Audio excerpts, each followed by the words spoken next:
ndo anonzi mashura chine manenzi achifambisi kuti mavara acho aonekwe. Asi ndio maitiro edingingwe kana richikweva vamwe roda kuti hande paruware, kana rokwewa ronzi ate paloni panotapira kana pane carpet. Aiwaka ngatinzwisisei kuti nyika ine matambudziko makuru.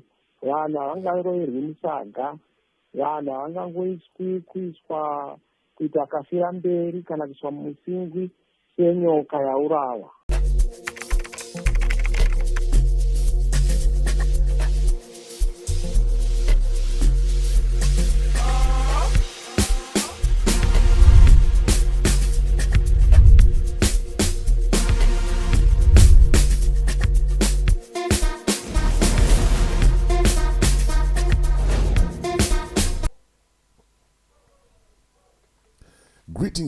Greetings and more greetings to you good people. My name is DJ Holly and welcome to 0.5 Creative Studios. Chitubu che content, chitubu chisingapu, chitubu chinonua nemunhu wese, chitubu chakavhenekwa chikaongororwa nana mazvikokota kunzi aiwaka. Chitubu ichi chine content iri healthy, content yakachena, content iri clean, yakakodzera kunge chikonsumwa nemunhu akaita kunge iwewe. Ndosaka vari panapa muzuva ranhasi. So if it's your first time here, please hit the subscribe button and the notification bell so that you don't miss out on any exciting content uploaded. Kana wanga wagara uri mugaro wepanapa dango kutenda nekutase inokurumidza kubhadhara rent. Thank you very much for supporting 0.5 Creative Studios.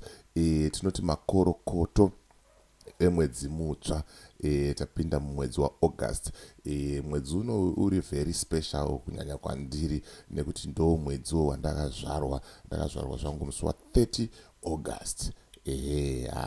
Saka ndichazinge ndichikupaiwo eco cash yangu, mukuru wangu, mabanking details, mumbopota muchindikandira waka little something. Zona patinosvika musi wa30 ndenge ndanaka ndokutengawo keke ndomboitawo live streaming nemi panapa tichidya keke handitika aiwa bozve kuti thank you very much for supporting. Thank you very much. I really appreciate vanhu vanogara panapa, vanhu vanoona, vanhu vanosupporta, vanhu vanokomenta. I don't take you for granted. Ndosaka muchiona by any means necessary tinotrya kuuya nenews dzine chokwadi mukati handitika. So zvamanje ndiri kufamba nenyaya yeSadc summit. Chakabvondoka baba kubulawayo, makaona zvakatotanga kutoitika.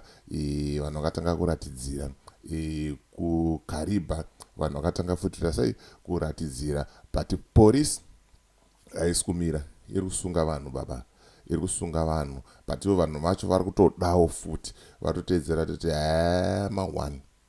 mahwani vari kumbozama kuvhundutsira vanhu, but zvamanje I think vanhu vaneta, vanhu havasi kunakirwa handitika. Saka panapa ndoda kukupai report yandanzwa pastudio 7 nezuro, yandakanzwa nezuro pastudio 7. Muhamanzwa advocate Nelson Chamisa uchitaura kuti aiwaka zvinonaka kana zviri kwashuga, but kana zvakwaSouth zvakuvava, kana zvakwamhiripiri zvakuvava handitika. Pakashata rikatimbomira zvedu timboona tiri from afar kuti zvinoperera kupi, zvakunopera sei. Hanzi even President Emerson Mnangagwa vanotombomuka padeni pavo Monazi paState House vapoti ZANU-PF yauraya nyika akomana. Umbazogaya kuti tisu ZANU-PF yacho tisi tiri kutonga kuti shit pakaipa. Ozongoita sei ozongozvisimbisa awo, but zvamanje vanhu havasi kunakirwa. Masupporters eZANU-PF haasi kutombodawo futi ZANU-PF yacho nekuti ari kuita sei vanhu vakaomerwa. Ndosaka vanhu vazoti aiwaka ngatipinde mumugwagwa tiite sei tiratidzire, nekuti akazheta akasikunyasoita sei akasikunyasoFire, right. Ndisati ndapinda munyaya yangu ndambokuudzai nezvegwenzi resaito rinonzi Phytomed baba. Kana une mudumbu, une musana, une chii, zvirwere zvese zvaungangofunga, ungaite nyongo, ungafunga kuti chii, aiwaka Phytomed herbal remedies. Aya ndo magwenzi chaiwo anobatsira zvinhu zvakasiyana handitika. Kana even uri weak baba pakudya bota, uri slow, aiwa ukarova aya maherbs aya zvinokufambira faster baba, unopinda mugroove zveipapo. Saka bata nhamba idzo dziri pascreen idzo inquire kuti ndine chirwere chakati, ndikuda kurapawo zvakati nezvakati, aiwa gwenzi rako riripo handitika, ende ndichameka sure kuti hanzvadzi yangu iri kumhanya business iri Phytomed herbal treats iuye panapa ititaurire kuti zvinomhonyazofamba sei, zvakamira sei, chichiri kumhonyazoitika handitika. Saka ndo zviripo zvamanje. Saka tora nhamba, ugare une nhamba, wotaura kuti tabva kuna DJ Holly, varitaura nezvegwenzi riri kuita sei, riri kurapa, gwenzi riri kuita zvinhu zvamanje handitika. Ndo gwenzi raunofanira kugara naro mudheni. Zvimwe zvese zvaunenge wakutoita inenge yatoo drama handitika, but gwenzi iro, tora nhamba, gara une nhamba handitika. Right, saka rega tipinde mumashoko aadvocate Nelson Chamisa tinzwe kuti vari kuti chii, ripoti yacho yakamira sei yepastudio 7, but zvamanje okutaurira chokwadi zviri kumakisa, zviri kuitika zvakumakisa last number. Rega tinzwe taufara nhumwa yeunited nations panyaya yekurwira kodzero dzevanhu kana kuti UN Special Rapporteur on Human Rights amai Mary Lola vakurudzira hurumende yeZimbabwe kuti isunungure muzvare namatai kwekweza vaRobson Chere, vanova munyori mukuru werimwe sangano rinomirira varayiridzi reATUS, nevamwewo vakasungwa nemapurisa nezuro. Amai Lola vakupa kurudziro iyi padandemutande ravo reTwitter. Mapurisa akasungawo vamwe vagari vekukariba mushure mekuratidzira murunyararo, vachikurudzirawo kuti hurumende isunungure nhengo dzebato ravo reTCC dziri muusungwa kubva musi wa16 chikumi. Right, nyaya iri panapa muri kunzwa kuti hazvisi zvelocal zvinezvi, hazvisi zvepasi pemvura, hazvisi kuitwa muchivande, zviri kuitwa pajekerere pachena, and the international community is watching. Zvese zviri kuitika zviri kuonekwa, hakusi kumboti zviri kuitwa muchivande. And iyo ZANU PF iri kutotaura kuti maya hatisi kutombovhunduka, and tinoda kutokuwachisai mukangodemonstrata chete whether vanhu vanzi whether vatungamiriri vedzimwe nyika varipo, but todaita sei tinokuratidzai kuti nesva mukono dzinoita sei dzinopinzwa pamahwani. Ndichauya neclip racho iroro ndokuratidzai, because pana patoshanda nedingitira rekuti umbowo hatingotaure zvinhu for the sake yekutaura, tinouya nazvo tokuratidzai, mozvionera mozvinzwira mega. But nyaya iripo ndeyekuti nyadzi havasisina kana basa nazvo vakomana ava, varungoripo pakuda kurakasha chete. But international community iri kuita sei, iri kuona. Rega tipfuurire pamberi tinzwe kuti zviri kufamba sei. Vanhu vari kungosungwa, whether waratidzira murunyararo pasina mhirizhonga, uri kungosungwa. Hanzi naivo vacho vari kupa vanhu mari yekuti varatidzire, tikangovaziva chete toda kuvasunga futi. Hamena kuti majeredo anokwana here vanhu. Vakashata. Vaimbotungamirira bato reTCC vaNelson Chamisa vakanyorawo padandemutande ravo reX vachishora kumbunyikidzwa kwekodzero dzevanhu uku pamberi pemusangano weSadc uyo. Asi vachitaura nevatori venhau muHarare nhasi, gurukota rinoona nezvemukati menyika vakazembe vati hurumende ine umbowo hwekuti pane vamwe vanhu vari kuda kukanganisa musangano weSadc, vakatiwo vanhu ava vachasungwa pamwe nevavati vari kuvapa mari yekuratidzira. Mukuzeya nezvekusungwa kwevanhu nemamiriro akaita zvinhu munyika, tabata Vachamisa. Ndo anonzi mashura chine manezi achifambisi kuti mavara acho aonekwe. Asika ndo maitiro edindingwe, kana richikweva vamwe rinoda kuti hambe paruware, kana rokwewa ronzi ate paloni, panotapira kana pane kapeti. Aiwaka ngatinzwisisei kuti nyika ine matambudziko makuru.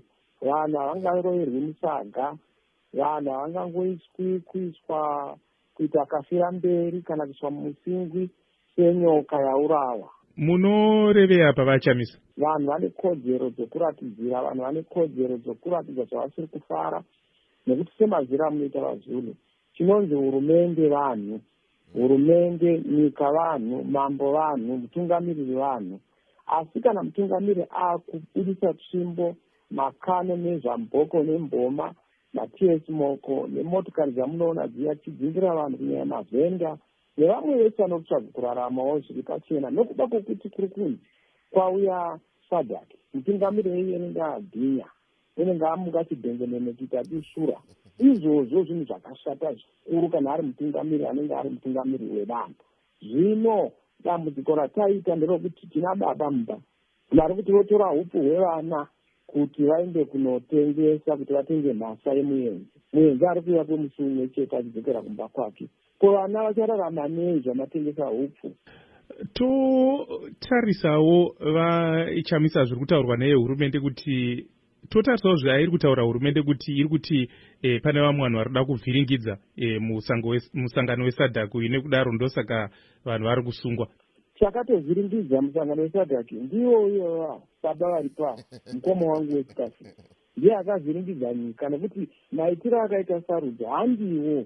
Kana iyo Sadc yacho inoziva kuti handiwo, kana AV inoziva kuti handiwo, vese vatungamiriri venyika vari kuuya inyadzi nekusvoda, kungoti vane svoda nezvikanganwa hama havo, asi vese vanozviziva nokuona kuti munyika munomu chakaitwa hachisi chinhu chinotarisika. Kungoti havagoni kuti vazoshayikwa pagungano rakaita sero, asi munhu wese anozviziva. Naivo vacho varimo veZANU-PF vanoziva kuti zveshuwa hama yavo iyi haina utungamiriri hwakabva muvanhu. Vaimbotungamira bato rinopikisa reCitizens Coalition for Change vaNelson Chamisa vachitaura vari parunare muHarare. Right, mazvinzwira mega hanzi nyika vanhu ende ndo pane statement rakambotaurwa nemukuru kunzi the voice of the Lord, as the voice of the people is the voice of the Lord. Vanhu vakataura, mukuru akapinda. I think futi vanhu vakutaura kuti mukuru aita sei abude nati haakunakirwa chaiko chaiko, vanhu havasi kunakirwa. Zigi riri kudonha, vanhu havana mabasa, vanhu vari kumbunyikidzwa kodzero dzavo. Zvinhu hazvina kumira mushe pafeya chaipo chaipo takunyatsotaura tisingade kurova imbwa takaviga mupinyu. Zvinhu hazvina kumira mushe. Vanhu vari kuchema, vanhu vari kutambudzika, vanhu vari kushungurudzwa. Mari dziri kutambirwa nevanhu baba hadziko mari dzakadaro. Zvinhu zvakaoma chaizvo chaizvo. Saka ndozviri kutaurwa kunzi aiwaka vanhu ndonyika. Kana vanhu vataura sezvamakambotaura mukuru kuti ndo hanzi the voice of the people is the voice of God. Ngatimbofambaiwo netheory iyoyo kuti aiwaka vanhu vaakutaura zvakare kuti tafa nenzara, akazheta katichanakirwa hatichanakirwa nako. Hanzi baba vari kutengesa hupfu mumba hwevana vachida kufadza muenzi ari kuuya kwezuva rimwe chete, uyezve vana vozosara vachifa nenzara mwedzi wese. Hameno kuti munoionawo sei nyaya iyi? Inyaya hombe, inyaya huru, ende vanhu havasi kumira. Ndozvandiri kutaurirai. Pane vandaitaura navo musuno vachitaura kuti ahole pane zvihombe zviripo ende muchashamisika. Ndikatoti muri kuti chiko mukuru chimbotipai information tipe vanhu. Zvikanzi aiwa izvi isusu kana taakuita zvinhu tinoita zvinhu takanyarara, but ndangoti ndikuudze ugare uchiziva kuti pachamhanywa. Saka ndauyawo ndingokupaiwo hint kuti mugare muchiziva kuti pachamhanywa, ende achamhanya wacho muri kutomuziva kuti achamhanya, nekuti ivo kwake chaivo chaivo havasi kunakirwa naye ende mawana handitika. Saka ndo nyaya yanga ndangofamba nayo zvamanje manje, kuti ndikuratidzei zviri kuitika, ndikupe a quick update pakashata. So as for me, DJ Holly and the rest of the crew behind the scenes, tukuti it's bye for now. Ngatisangane muvidhio rinoteera.